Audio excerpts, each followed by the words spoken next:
Hey everyone, welcome back to the OurSociety Experiment. In today's Making the Movement episode, we're going to talk about the concept of responsible democracy. Here in America, we have a lazy democracy problem.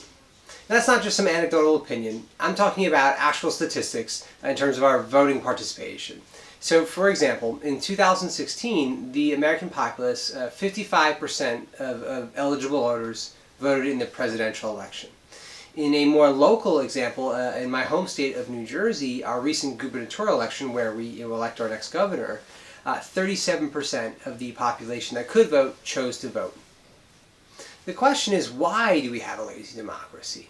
Now, there's a number of potential reasons, but one of the definite reasons is legislatively. So, for example, we have a system that has laws and procedures in place that prevent civic engagement. When you compare America to, for example, some successful European democracies, like Belgium, for example, they have an 87% voter turnout on average.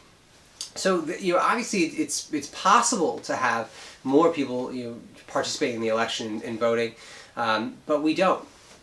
When we talk about the concept of lazy democracy, it's hard, not to feel like we're pointing the fingers, but it's really not the case. We believe that the problem is really systemic.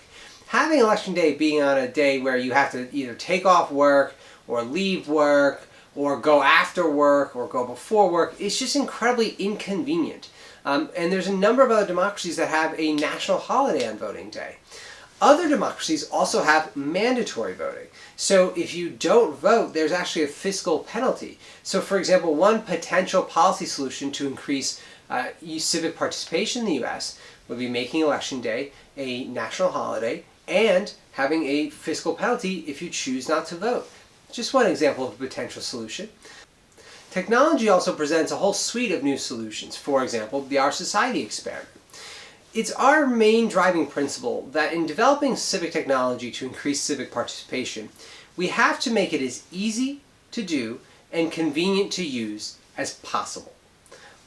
By bridging that gap between the work and effort it takes to be involved now and the work and effort we imagine it should take to be involved in the civic engagement process, we believe we're going to provide individuals with more agency and involvement in the process. So for example, we aggregate all the candidates on one single unified platform, so when you want to compare candidates, you don't have to go to 10 different websites. You can read all their policies, plans, and vision, articles and videos right in one convenient spot. It's all designed in a uniform way, so it's easy to kind of become familiar with. And if, let's say, you're not interested in reading the policies, plans, and visions, you can just tell us about yourself through our social value matching. So you tell us about yourself, and we match you to the candidates.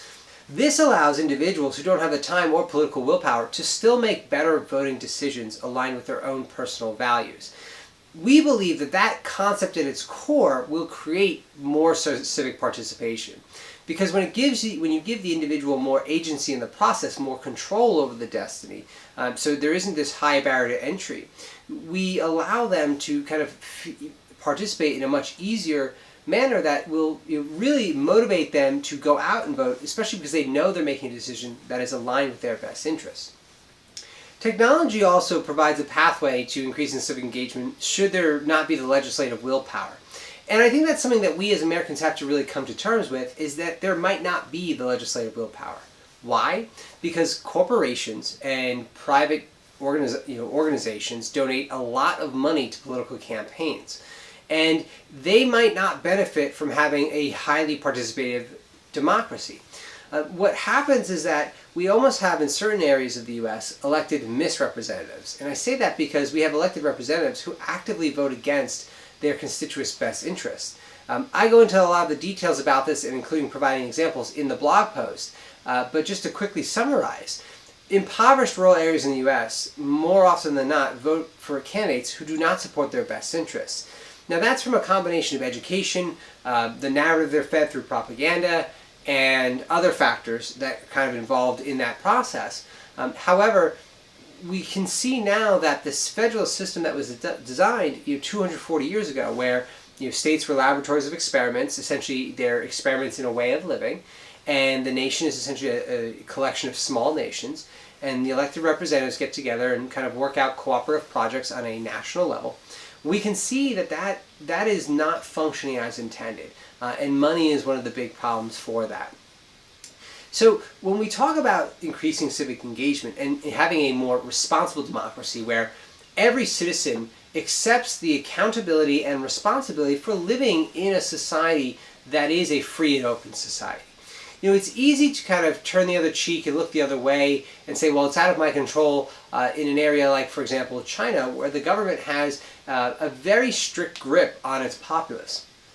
The US, on the other hand, has a much more open and free grip and allows the individuals to kind of express themselves and speak freely and produce content like the content we produce here in our society that is critical of the way things are and imagines a better way. So that responsibility is something that we all need to be conscious and aware of.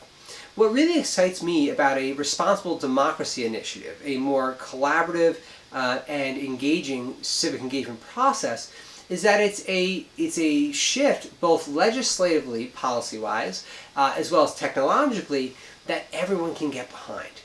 Civic engagement is not a partisan issue. It's not a left issue, it's not a right issue, not a down or up issue, it's a center issue. It's something that would benefit all Americans to have a higher degree of participation. We love the idea of states being laboratories of experiments and ways of living. I personally believe it's one of the strongest amounts of foresight our founding fathers had. But the reality is it was designed 240 years ago. And our founding fathers, as brilliant as they were, could in no way fathom the technological ascendancy we've achieved, and just as we can't fathom the technological ascendancy we'll achieve in 250 years from now. I mean, you can guess, but based on the law of accelerating terms and the exponential growth of processing power in relation to size and cost, it's unlikely that you're going to be able to predict anything that's super relevant.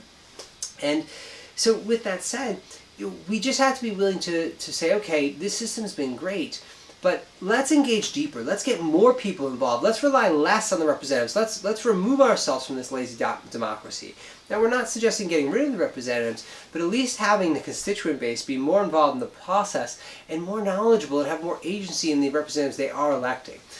In America, we have to engage people because, again, there is a section of the population that is voting against their own best interests, and that's our collective issue.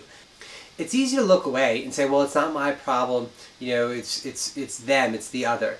But I would ask you as a fellow citizen, don't fall prey to that divisive tactics, that manufactured division. There is no other. We're all in this together, not only in the US, but on the entire planet. We're humans, we're global citizens. Whether or not we like it, that is the truth. That is what our technology and our evolution of technology has enabled. And that is a responsibility that we all must bear to some extent, to take responsibility for the future and have a responsible democracy where all of us play a role. What I love about the Collaborative Democracy Project is it's inclusive. As I mentioned earlier, it is a center issue. And having a successful movement, both legislatively and tech-wise, will empower us to have our first real victory for a collaborative democratic process. From all members of all sides to come together and say, you know what, we're not that different. We have a lot more in common, and there's many ways, some that our society are providing, to identify those commonalities. So again, a responsible democracy is all of our responsibility, and it's really critical to view our responsibility and consider it, and really be mindful of it. A collaborative democratic process is the first step to a collective united victory. I believe that when we start to focus on a more collaborative democracy through our technology and both our legislation, we're going to see that a united society has the potential to innovate and experiment like never before, giving prosperity to the masses instead of stratifying wealth at the top as the administration, present and past administrations, have continued to do so. Thanks so much for tuning into the OurSociety Experiment and this Making the Movement episode. We'll see you next time.